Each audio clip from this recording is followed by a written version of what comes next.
Prediction. Apparent burying of the hatchet. Last phase.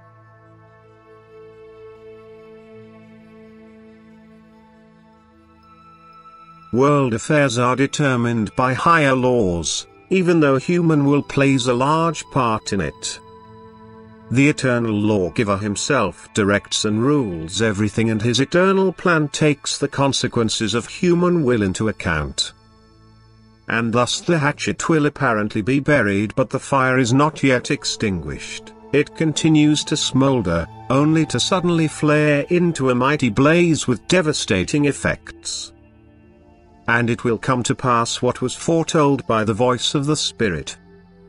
A new chapter of life is dawning for humanity, and good for those who do not regard earthly life too highly, good for those who have recognized the world of appearances and are not its slaves.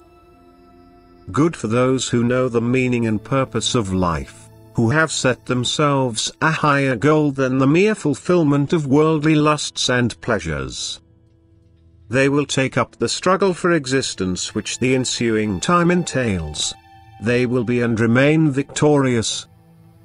Humanity will enter into a new phase. A difficult struggle will arise for the individual. He will have to endure severe worldly adversities and will spiritually survive the greatest battle, the final conflict of faith, which will precede the last days.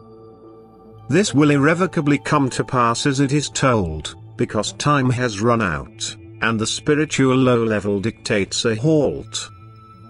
Judgment Day will stop the development of all spiritual substance on earth in order to enable its continuation on the new earth.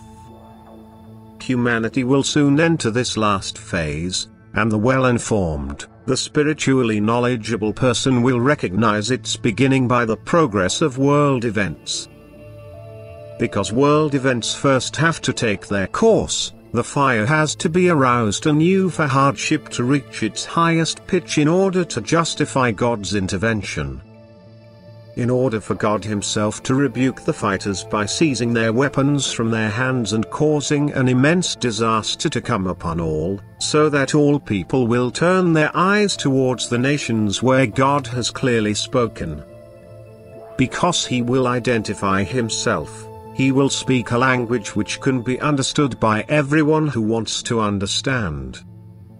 He will also reveal himself to the believers. He will be with people in spirit. He will be working with them and give strength to those who are full of faith.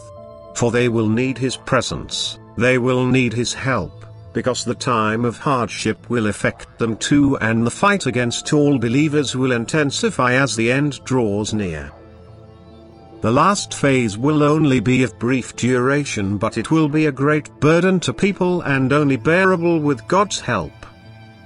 Yet everyone who lives in and with God, who loves him and keeps his commandments, will survive the battle because he will never be alone. He will sense God's presence and always be able to draw strength from his word, which he, in his love, will convey to the people so that they remain faithful to God and persevere to the end. Amen.